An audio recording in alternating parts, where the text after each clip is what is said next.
I will talk about another example on sufficient statistic. Okay. So this note I'm going to give you is to illustrate the example given in Kava and Thomas on sufficient statistic. It is 2.141 in page 38. The textbook does not talk about solution. So I'm going to talk about this solution. So definition of sufficient statistics. A function tx is said to be sufficient statistic relative to the family of distribution parameterized by data if x is independent of data given t for any distribution on data. So that's the definition. So basically we have a Markov chain from data to x and to t. So once we have that, then we can talk about t be sufficient statistic if data to t to x is a Markov chain. Remember this order. I mean, take a look at this order. Order is important. Data to t to x supposed to be a Markov chain. Okay, so in order to show if t is a sufficient statistic, we have to show that data to, let me see one more time. So what we need to show is data to t to x Markov chain. Okay, well, this symbol here says that it is a Markov chain. Okay, so this can be shown for a particular example, and in the textbook talk about this example. So what is that example? Let f data be uniform distributed from interval data to data plus 1. Then t is a sufficient statistic for data such that t is defined to be maximum of x1, x2, all the way up to xn, and minimum x1, x2, xn. So t has two values, max and min of x1, x2, xn. In order to prove that this t is a sufficient statistic, we have to show that this way data to t to x forms a Markov chain. So that means we have to show this relation. So probability of x given t and data should be equal to probability of x given t. And this has to hold for any dummies x, t, and c. So c is the dummy for data, small t is for t, small x for x. So in this particular example, this t has two tuples, max and min, max and min.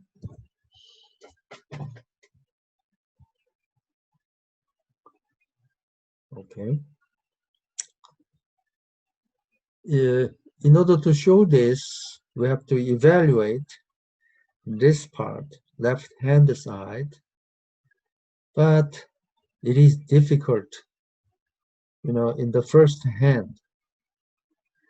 I mean, when I take a look at this, can you come up with the answer, which is this part, right away? It is not easy to see. And the one reason for that is that it is out of order. It would be easier if things go in a natural order, that is by going this way, right? Because that was the basic definition. So if we put this into this format, that will be easier to consider. So let us consider to change the order between t and x. How to do that? You can recall my probability primer. There I have given you some basic probability rules.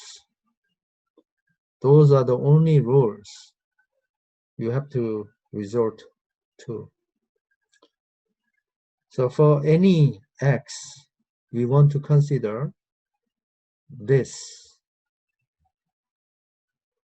Okay, let's move on.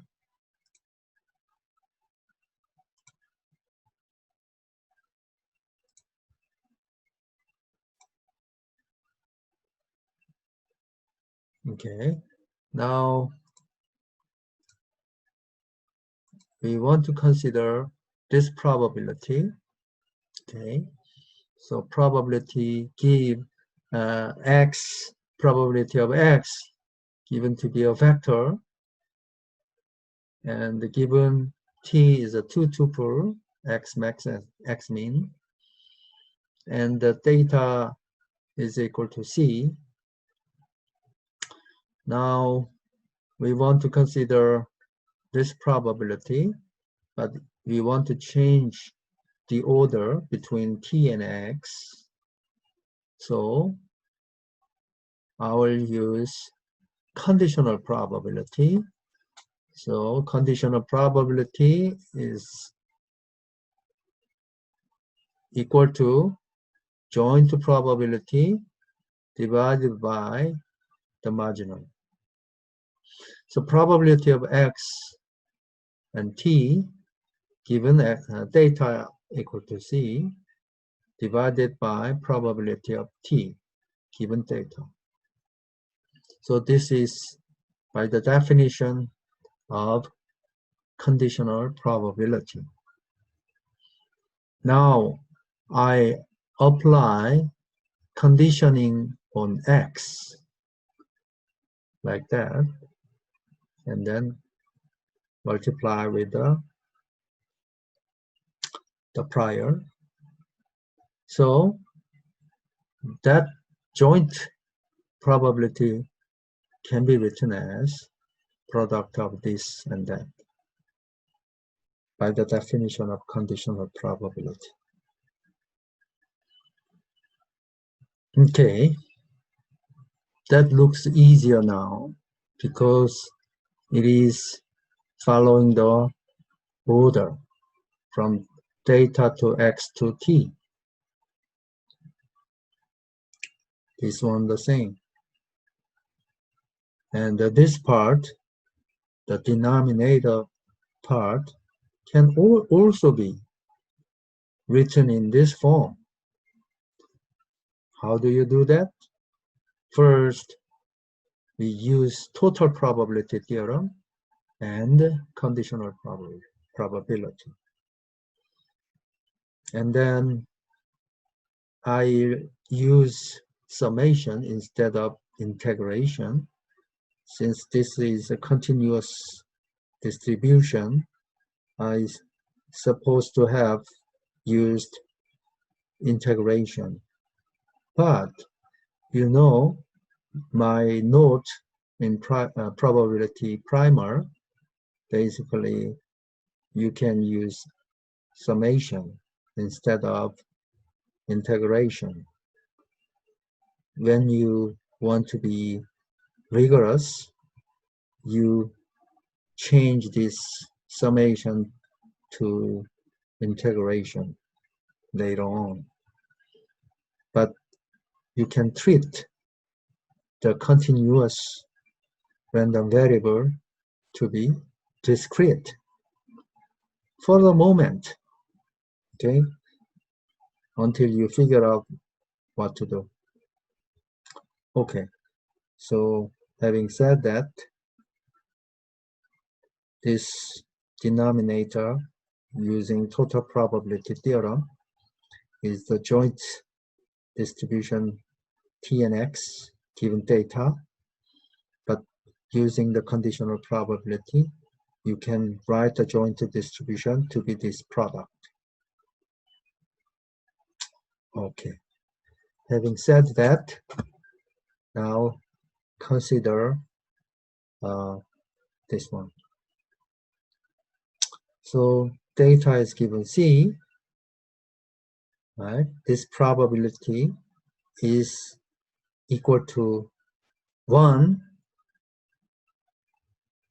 if each xi here is between the interval from C to C plus 1.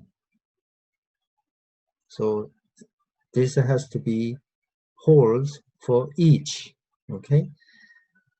Then this term is 1. Otherwise, this term is 0. So holding goes to 0, okay? So that's the first condition.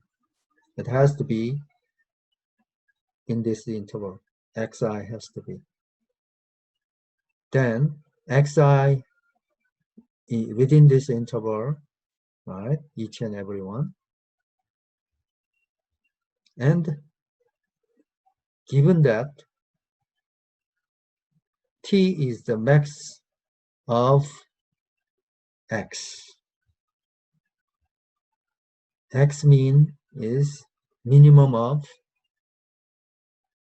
x's, okay? So x max is the maximum of x's from x1 to xn. X min is the minimum of x1 to xn. Okay?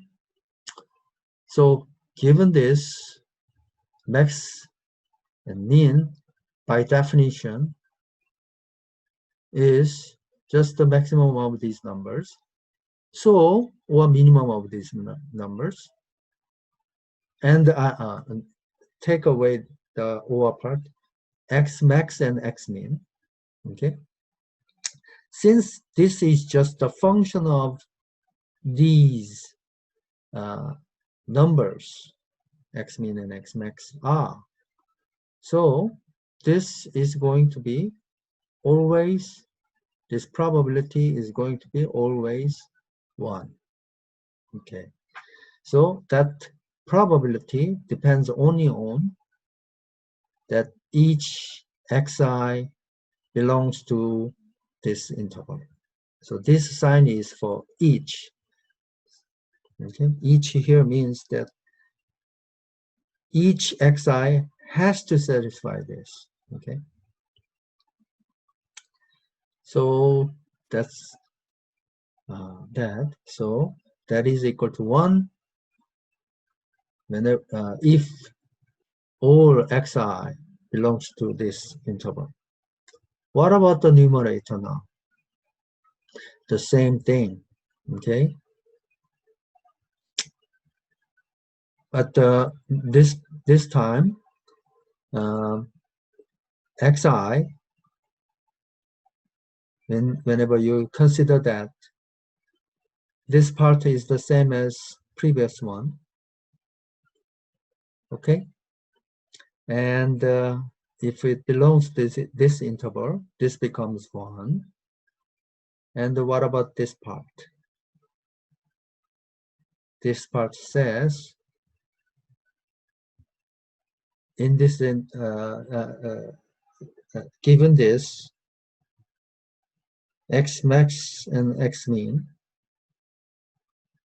and we have to consider all those x. Okay, so this part is 1 if this x, each and every one of them, belongs to x mean and x max. So x1 should belong to x mean to x max. x2 should belong to x mean to x max, and so on and so on.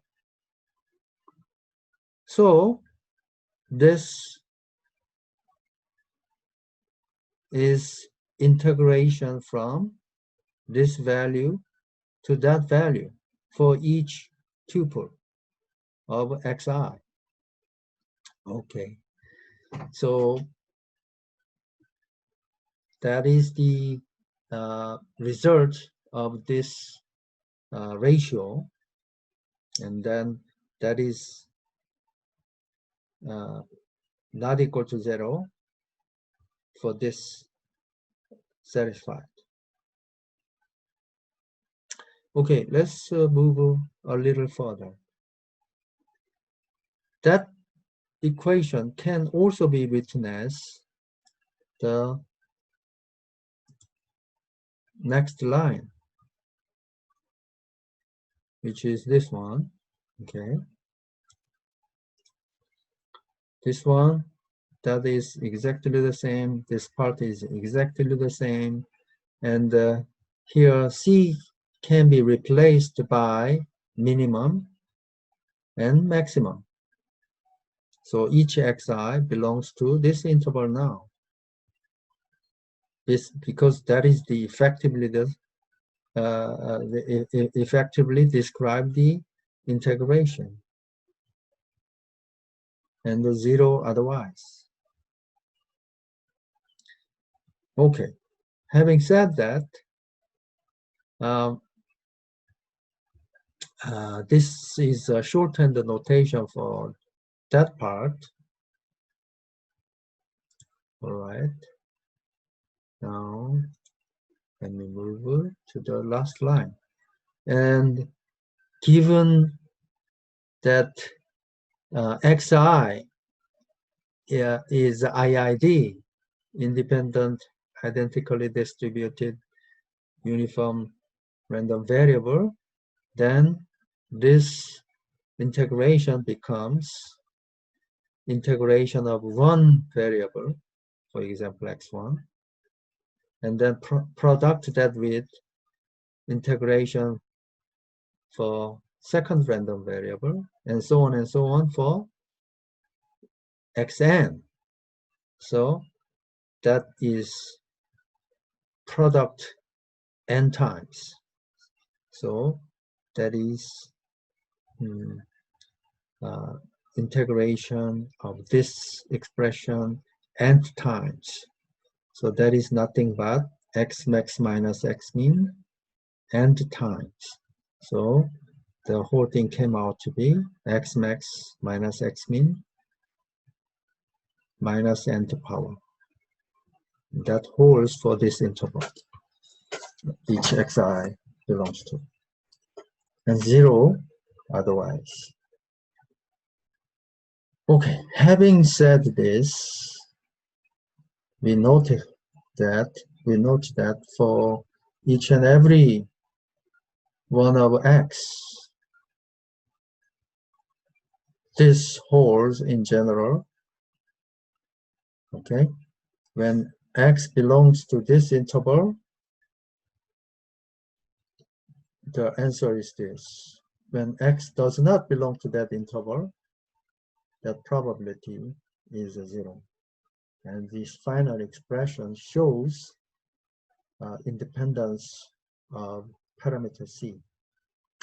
So that tells you that this expression is independent of data. So that's the end of proof.